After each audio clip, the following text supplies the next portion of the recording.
Hello, on se retrouve pour une nouvelle vidéo, toujours dans la thématique du bullet journal, pour vous aider à commencer votre bullet journal. Donc aujourd'hui, je vais vous présenter par quelle page commencer. Dans la dernière vidéo, du coup, j'avais fini en vous disant que c'était indispensable d'avoir un compte Pinterest. Moi, c'est là-bas où je trouve toutes mes inspirations, vraiment. Donc, je vais vous montrer pas mal de fois mes tableaux Pinterest que j'ai créés, où j'ai toute mon inspiration, où j'ai plein d'idées de pages, où j'ai, enfin voilà, mon inspiration. Et je vous montrerai aussi mon premier bullet journal, comment j'avais fait, et puis mon nouveau bullet journal que je viens de commencer il y a 2 jours, parce que j'ai reçu il y a 2 jours. Comment j'ai fait, comme ça vous montrera vraiment plein d'idées. Alors, par où on commence quand on a un bullet journal? En vrai, déjà, c'est important de savoir, c'est qu'il n'y a pas de règles, enfin il n'y a pas de méthode précise pour tenir un bullet journal. Il y a plein de façons de tenir un bullet journal, et la bonne façon, ça sera la tienne, c'est celle qui te correspond, c'est celle qui te fait kiffer en fait. Faut pas que ce soit quelque chose qui est, enfin voilà, que des règles à respecter et tout. Non, c'est un truc pour te détendre, c'est pas un truc pour te mettre plein de règles. Donc si t'as pas du tout envie de suivre ce que je vais te dire, mais le fais pas en fait. C'est juste des inspirations que je te donne, et même moi en fait tu verras que je suis pas exactement la méthode du bullet journal, parce que justement il n'y a pas une seule façon de tenir un bullet journal, il y a autant de façons de tenir un bullet journal que de personnes qui ont un bullet journal. Donc on va commencer quand même par le début, par le commencement. Comment on commence un bullet journal? Bah pas la première page. T'es pas obligé, en vrai, tu peux juste genre noter, moi j'avais noté, tu peux noter genre ton prénom, mais tu peux aussi faire une page plus sympa. Alors, qu'est-ce que tu peux faire en première page? Tu peux genre noter bullet journal de ton prénom, Mathilde par exemple, si tu t'appelles Mathilde. Tu peux faire un dessin, une citation, tu peux écrire l'année en cours si tu la commences en janvier, ou même en fait, enfin là on est bientôt en juillet, je la commence à la moitié de l'année, et c'est pas grave en fait. Tu peux quand même noter l'année en cours. Voilà, tu peux faire plein de choses. Je vais te montrer. Moi, je me suis créé un tableau, premier journal de bullet journal justement, où je savais pas par quoi commencer, donc je me suis mis plein d'inspiration, et comme ça peut t'inspirer aussi. Pour te dire, pour mon premier bullet journal, j'avais rien fait. J'avais pas fait de première page. Par contre, pour celui-ci que je viens de commencer, j'en ai fait une. Voilà, j'ai fait ça. Alors je suis un peu deg, là on voit qu'il y a du jaune, je vous montrerai, c'est ce que la page d'après que j'ai fait, ça a transpercé avec le stabilo. Mais c'est pas grave en fait, parce que justement l'idée c'est pas faire de la perfection, c'est juste de faire un truc qui te fait kiffer. Et moi ça m'a fait trop du bien au moment où je le faisais, et je l'aime bien quand même, je suis quand même très contente. Si en vrai ça te met trop de pression, que tu te dis oh là là je sais pas par où commencer, j'ai peur de me tromper, j'ai peur de regretter, j'ai peur de faire un dessin mais qui va tout gâcher, et que du coup après je devrais arracher la page et tout, t'as le syndrome de la première page, donc juste passe, switch. C'est pas grave, t'es pas obligé de faire la première page maintenant, tu la feras plus tard quand tu seras un peu plus habitué à faire ton bullet journal. Mais vraiment, fais pas la première page, fais-en pas, ou alors juste laisse une première page de garde et que tu feras plus tard.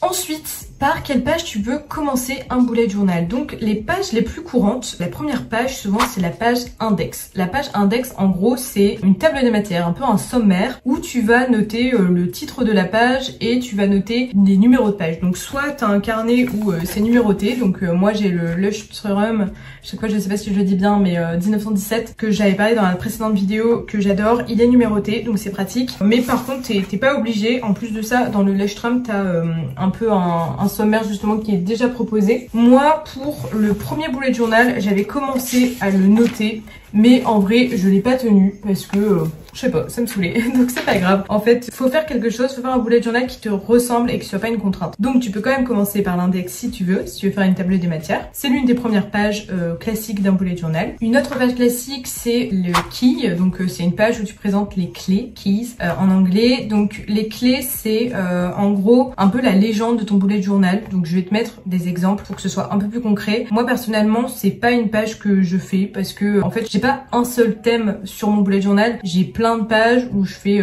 plein de légendes différentes. Donc en vrai je ressens pas la nécessité de faire cette page là, mais sache que c'est dans les pages classiques on va dire des bullet journal, du début de bullet journal. Et une autre page qui est classique que pour le coup je fais, ça s'appelle le future log. Donc en fait le future log c'est une vision des 6 prochains mois, voire de l'année, en fait ça dépend quand est-ce que tu le commences. Pour mon premier bullet journal j'avais fait un future log que j'avais fait du coup sur 6 mois aussi. Enfin non, en fait j'avais commencé en avril, donc j'avais fait jusqu'à la fin de l'année, donc sur 9 mois. Donc je vous montre à quoi ça ressemble. Mais généralement du coup si tu fais sur un an, comme c'est 3 mois par page, et ben tu le fais sur 2 doubles pages. J'ai jamais fait un an entier. En gros un futurlog, je vais te mettre plusieurs idées après sur un tableau Pinterest, mais tu le présentes comme tu veux, mais c'est pour avoir un aperçu des événements que tu as dans ton année, des grands rendez-vous, des grandes périodes de ton année. Donc voilà, moi j'avais noté des dates, des rendez-vous, tout ça, mais tu fais ce que tu veux. Et je vais te montrer celui que j'ai fait dans mon nouveau bullet journal. Alors juste entre temps, ma deuxième page du coup j'avais fait des dessins et là j'ai utilisé des stabilos que je vous parlais dans la première vidéo et je vous disais que les feutres stabilo en vrai moi je déconseille parce que ça transperce quand même. Ou alors faut vraiment l'utiliser mais en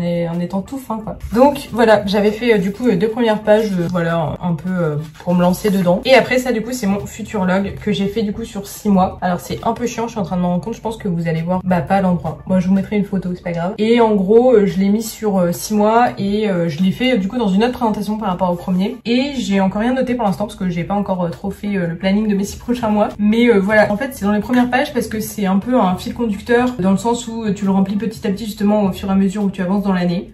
Ensuite, comme autre page courante que tu vas retrouver dans un bullet journal, évidemment c'est des pages organisation. Après je dis évidemment parce que j'adore organiser les choses. C'est mon côté encore perfectionniste, je suis encore de nature perfectionniste et j'aime bien organiser, planifier, etc. Donc moi je l'utilise aussi pour ça. Un peu le truc quand même du bullet journal, d'avoir du coup des calendriers par mois, par semaine, tu peux même faire des plannings par jour. Moi je faisais pas ça, moi je faisais surtout calendrier par mois. Donc les pages fréquentes du coup que je dirais c'est aussi les pages présentation de mois où en gros tu écris le mois et autour tu dessines etc.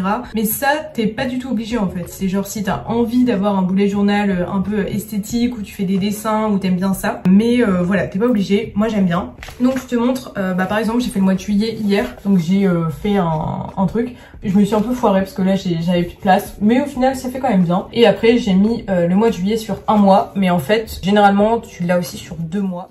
Donc je vais vous montrer du coup le premier tableau où là j'ai toutes les inspirations pour les mois. Donc par exemple là s'il y a le mois de mars qui est avec une petite décoration, je suis pas obligée de faire le mois de mars avec cette déco là.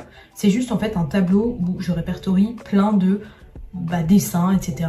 Et ça me permet en fait d'avoir de l'inspiration pour mes prochaines présentations de mois.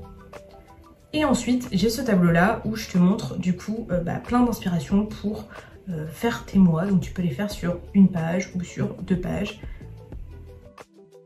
Et ce qui est bien avec le bullet journal en fait, c'est que tu personnalises à 100%. Donc c'est à dire que tes pages mois, si tu as envie de juste mettre le calendrier, tu mets juste le calendrier. Si tu as envie à côté de noter genre des notes, des rendez-vous importants, ou faire un tracker, ou si tu as envie de faire des dessins, etc. En fait tu fais comme tu veux et t'es même pas obligé de faire la même chose chaque mois en fait. Là par exemple le mois de juillet, je sais que je suis à moitié là donc j'avais pas trop de choses à noter. Donc je l'ai fait sur une page. Mais les autres mois je l'ai pris sur 2 pages. Généralement je fais sur 2 pages. Je vais te montrer sur notre bullet journal. Par exemple, ça c'était l'un de mes derniers où j'avais fait du coup sur quasiment 2 pages et à noter à côté, je notais des notes. Enfin, franchement, tu fais comme tu veux.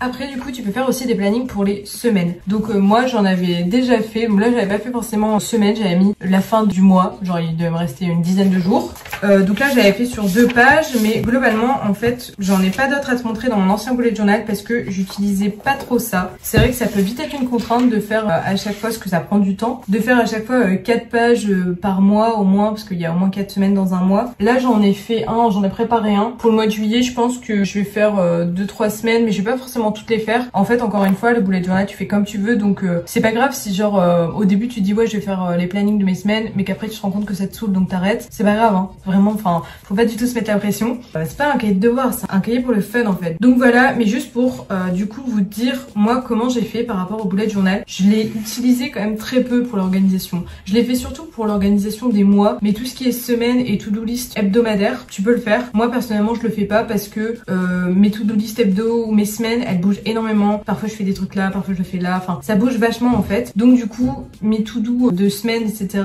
Et mes to-do journalières je les fais sur un autre carnet. Et si tu veux, ce que je peux te proposer c'est d'utiliser le Feel Good Planner. Donc c'est j'ai conçu ce journal parce que j'adore les carnets, passion carnet. Et en fait c'est un carnet où au début tu as quelques questions pour mieux apprendre à te connaître. Là tu as des exemples de routines du soir, du matin pour créer tes propres routines. Et après en fait tu as les plannings justement du mois. Tu peux te mettre des objectifs chaque mois mois. Et ensuite, t'as des plannings par semaine. Donc comme ça, si t'as pas envie de créer dans ton bullet journal tous les semaines, etc., bah tu peux avoir un carnet exprès pour ça. Et donc chaque semaine, en fait, je mets des citations inspirantes. T'as une to-do, des notes importantes. Et ça, t'en as, à chaque fois, t'as au moins 5 semaines par mois, puisqu'en fait, il est non daté. Donc, tu peux le commencer n'importe quand. Et en plus de ça, t'es pas obligé non plus de remplir toutes les semaines, tu vois. Et après, t'as une to-do list aussi pour chaque jour et une to-do night. C'est en fait, c'est une liste de gratitude parce que c'était une habitude que j'avais quand j'étais malade et qui m'a grave aidé de noter chaque jour 3 choses positives de la journée. Et donc, c'est bien de l'avoir sur un carnet répertorié. C'est sympa. Donc voilà, j'ai créé ce Feel Good Planner que, en vrai, j'adore. Je suis trop contente de proposer ça. Et à chaque fin de mois, tu as un bilan pour voir tes difficultés, les choses sur lesquelles tu veux travailler, etc. Et tout à la fin, j'ai mis aussi des petites listes de gratitude, des trackers pour traquer ton sommeil, traquer tes habitudes. Voilà, t'as tout ça si ça t'intéresse, pour gérer ton budget. Si ça t'intéresse, tout ça c'est en barre d'infos. Mais pour revenir au bullet journal, du coup, moi je ne l'utilisais pas non plus énormément pour l'organisation. Juste essentiellement pour les pages mois, présentation du mois et le calendrier du mois. Ensuite, tu as les pages qui s'appellent les pages collection. Genre le vocabulaire comme ça. En gros, les pages collection, c'est infini les possibilités de ce que tu peux faire avec des pages collection. En fait, ça dépend vraiment de toi. Et ça, c'est très important, c'est que là, je vais te montrer genre plein de choses parce que dans mon Pinterest, j'ai plein d'idées de plein de pages qui m'inspirent.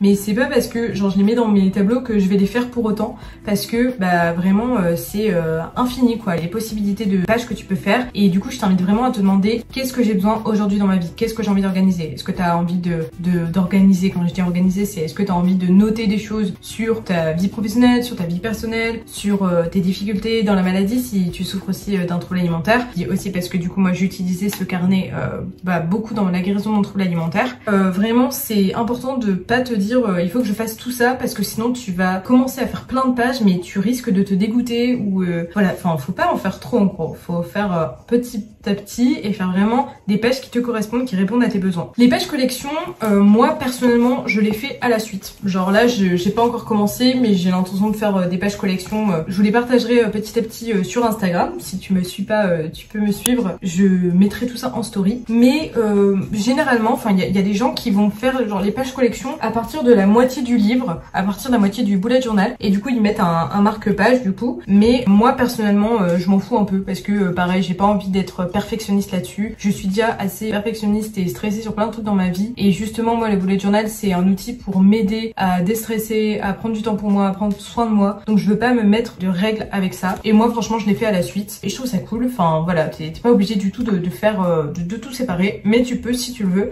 faire tes pages collection, du coup tes pages annexes qu'on va parler là après. Donc voilà, en fait je vais m'arrêter là puisque en fait le titre de la vidéo c'est comment commencer avec les premières pages du bullet journal. Donc je vais pas parler des autres pages, mais je vais soit faire une autre vidéo ou soit vous mettre le lien de l'article, parce que j'ai fait un article où je donne plein d'idées de pages, genre j'en donne plus de 80 idées de pages que vous pouvez faire qui sont ciblées troubles alimentaires, ou alors des pages qui sont beaucoup plus larges, enfin santé mentale, travail, personnel, etc. Bref, il y a plein d'idées de pages, et dans tous les cas je mets à jour toujours mon Pinterest parce que voilà, moi je continue à tenir mon bullet journal, donc forcément je mets à jour en temps réel. Donc si ça vous intéresse, n'hésitez pas à me suivre. Et dans la prochaine vidéo je vais faire quelques conseils pour vous aider à tenir un bullet journal sur le long terme, juste en fait des conseils généraux pour savoir comment tenir un bullet journal. À très vite.